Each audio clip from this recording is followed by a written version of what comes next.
We just saw Naked Gun last night and then went straight to sleep, and now we're here. We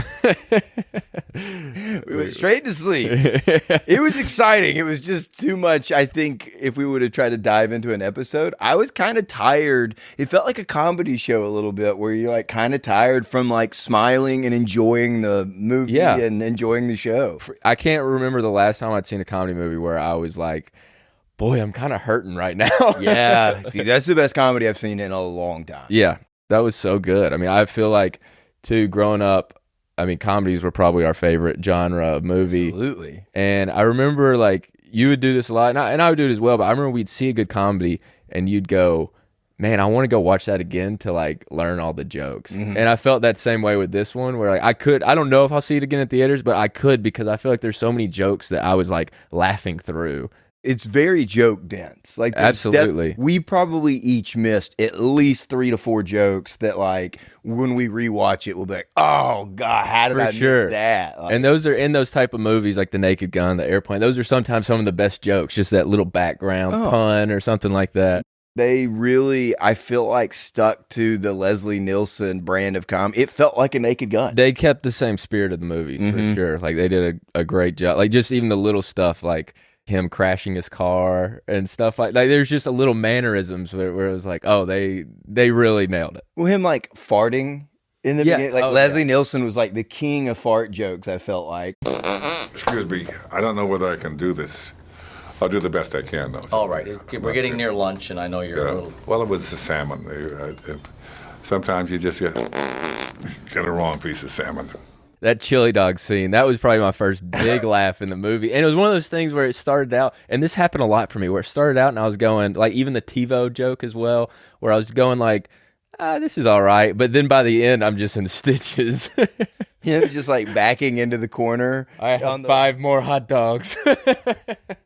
He's just like lurking in the corner, like embarrassed of his actions on the body cam. Yeah. Oh man, that was so good. I really think Liam Neeson though is probably the perfect cast for this. Like, I can't think of someone else that, like, there's no obvious choice, and I'm like, he would have been so much better. At first, when he went into the bank scene, I was like, oh, this is just gonna be like Taken. He's going to be like unbelievably skilled at fighting and everything, just like a Taken / John Wick movie. Yeah. But with like the Leslie Nielsen slapstick of it. Mm-hmm. And it wasn't that per se. No, he's maybe a little more competent than Leslie Nielsen, but not, not extremely. But in the beginning, it was almost like The Matrix, where he's like beating the shit out of everybody. Mm-hmm.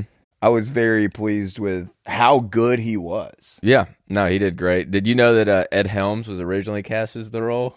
I am glad they didn't do Ed Helms. It was like 10 years ago that it was cast, because this movie's been in production hell, I guess. But yeah, Ed Helms would have been rough. Disastrous.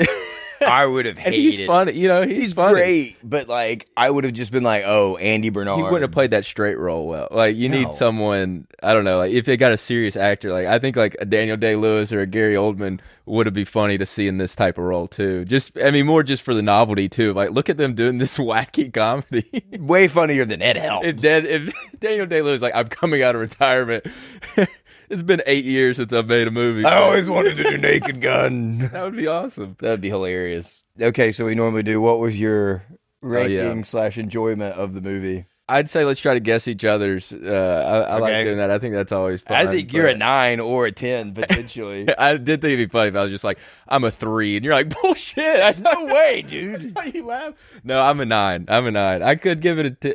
Like, I enjoyed it. The comedy's a 10. The plot, it kind of unravels a little bit. I wasn't that interested in the plot. I think like there's some people like Pam Anderson and even the villain. I think those could be improved upon. Yeah. But like the comedy is so good that it's just like I'll give this a 9. It was pretty much perfect. Yeah, I would be on the upper side of a 9. It was so good. It's the best movie comedy I've seen in a long time. I like this movie so much it made me dislike Happy Gilmore 2 even more. I would like want to adjust my ranking on that to like a 6. I know. Yeah, Happy Gilmore 2 is a 6. Yeah, like this was so much better. Even the scene, like, it cracked me up so much because like Happy Gilmore 2 did such a bad job of like everyone's the son of the previous character, and just spending too much time. And this one, they did almost that bit on it where it's so funny where they're thinking all the cops are like sitting there with the in memoriam. Yeah. It was incredible. Mm-hmm. Even though they throw in an OJ joke, Yeah. which is great. So we loved it. We're in spoilers now, but like, but what do you think? Like the theater experience, I feel like me and you were laughing harder Than anybody. I expected. I was a little disappointed. Like people were laughing for sure, but it felt more like the type of laughs I was mentioning, where it's like people were kind of laughing at first, and then it built. But like I feel like me and you were laughing harder than everyone else. We definitely were. I've always felt like we were more like aware of comedy and more like we get it, guys. No, I just feel like we're more like subscribed to the improv of if it's something we like going in, we're gonna yes and give it the benefit of the doubt and try to like it. Whereas I could see people be going into that being like more skeptical and just like and not understanding some of the humor in it. For sure. And I think too, Akiva Schaffer, the director like from The Lonely Island, is like, I mean, he's one of my favorite comedy directors. I mean, Hot Rod, Never Stop Popping, Pop Star, whatever. Pop Star. Never Stop Popping. Just a pop. Just a kid with like the bubble wrap. What was your favorite bit? I think the bit that stood out to me is particularly amazing is when the windshield smashed. It just felt like Simpsons to me, like classic Simpsons, where like just silly stuff happens all the time. That always tickles me. But where it smashes and the balloons come in, because first you're like, why? What's the significance of balloons? And you're like, okay, I kind of get this. And the bees come in, and then the windshield. Even when you just see the two guys with the walking windshield. with the windshield, it hits so hard. Oh my god! You're just like, I don't know that I've seen a bit like visibly seen a bit that hit harder for me because we've all seen that like done before the car bit. Oh yeah, something. You hit the fruit. You're in a car chase scene. There's the people with the glass. Like the Simpsons even do that where they're on water. And that's what kind of reminded me of The Simpsons. They're like on a boat chase, and those same people, like there's someone on a Sea-Doo, like, oh my baby. Like, there's two people like on Sea-Doos holding glass. Like it does it on water, but like like I love cop parody stuff like this. So I don't know. I'm just the target market for this movie. I could have had more Paul Walter Hauser in it. Absolutely. I thought he was great. And like, we both loved his line of like, yeah, you can't fight City Hall. Yeah, it's a building. Yeah. Like, he nailed that. Building. The other gag that I thought was just top notch was the thermal vision. Like Austin Powers that gag. definitely felt like Austin Powers. Oh, yeah. It was Austin Powers, but somehow better, I think. Oh, yeah. Like, just with the dog. The dog was so great. And him just being like, what in the hell's going on? Mm-hmm. And then the Frosty montage, I just thought, that felt the most Lonely Island to me. Where I was just like, just so weird. But it was... But it was one of those things that, like, the longer it went on, the funnier it got. For sure. And I don't know if the whole audience agreed with that, but I definitely... No, they definitely didn't. That was a bit that was hitting specifically very hard for us and not the audience. So, I mean, there were a lot of jokes that I was like, okay, whatever, or like the coffee bit. I had that written down. It kind of got a little old. They went to it too much.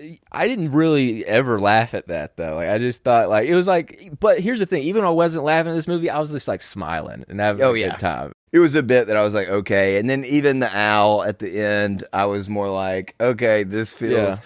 I wish like we would have cut out him like riding on the ass. No, I agree. That felt a little too stupid. That was a little jump in the shark. A little too much. But then you get to the end of the movie and you're almost like, shit, I could easily do another 20, 30 minutes with these characters. Like this was so much fun. I also think this is a movie you could watch with your parents. Yeah. Oh no, absolutely. That's the sign of a good comedy too. Is where you're like, I will absolutely tell my parents they need to go watch this movie. Fact. And not feel like maybe the only scene would be that one Austin Powers scene where you're just like, oh god, it's so funny though. But it is hilarious. Mom will be laughing. I know that's anyone. the thing. That's what when I was watching this movie, I was thinking like, my mom would be laughing, cackling so hard right now. You were God, she loves bestiality humor. You were not disappointing her though. You were very no. I brought her spirit along. Well, that was fun. Yeah. Well, let's close up shop. But yeah, go watch the movie and avoid Happy Gilmore 2. All right. Happy Gilmore 2 is good. It's all right. It's a 6. Okay. They did their best.